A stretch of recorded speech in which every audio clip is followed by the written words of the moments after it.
Missira Waden, un marché à bétail qui joue un rôle très important dans le dispositif mis en place par le ministère de l'Élevage dans le cadre de la Tabaski 2024. Un point de vente national, voire international, qui fournit pratiquement tous les marchés au niveau national et même de la sous-région.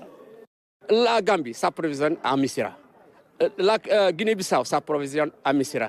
Ziguinchor, Dakar, Thiès, tous les coins du Sénégal, c'est Missira. Donc, on remercie aussi l'État, vraiment, parce que pour la sécurité, surtout la gendarmerie et la jeunesse de la ville, l'État nous a donné beaucoup de faveurs parce qu'on ne paye rien. On a un marché de niveau international.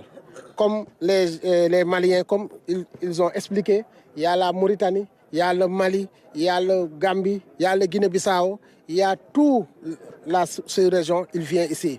Si on a ça aujourd'hui aussi, on a des autorités qui nous ont accompagnés. Au forail de Missira Waden, l'on constate aussi l'effectivité des dispositions prises par l'État lors du Conseil interministériel sur la Tabaski 2024.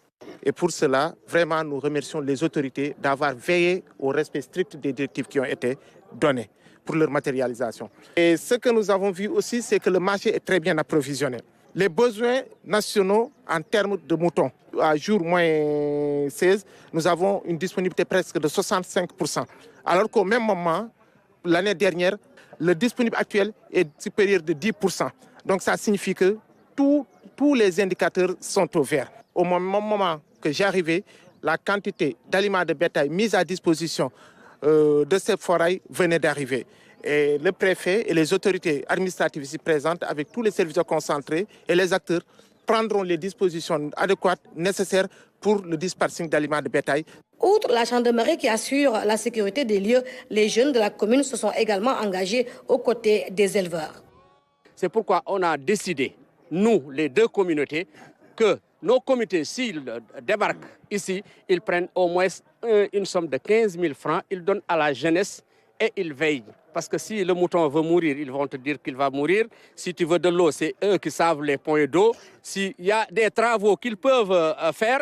Et ici, ce que nous avons vu, c'est qu'un travail de collaboration avec les jeunes de Missira a permis de mettre en place un autre mécanisme d'appui ou d'appoint. Parce que ce ne sont pas eux qui assurent la sécurité, mais ils viennent en appoint aux forces de défense et de sécurité, particulièrement la gendarmerie, qui a le seul rôle régalien d'assurer la sécurité. Mais ils viennent les appuyer. Et pour cela, nous félicitons les jeunes de Missira. Autre doléance des éleveurs, l'extension du forail, vu le nombre de moutons qui ne cesse d'augmenter d'année en année, mais également l'éclairage de tout le village pour lutter contre le vol de bétail, un vrai casse-tête pour les éleveurs.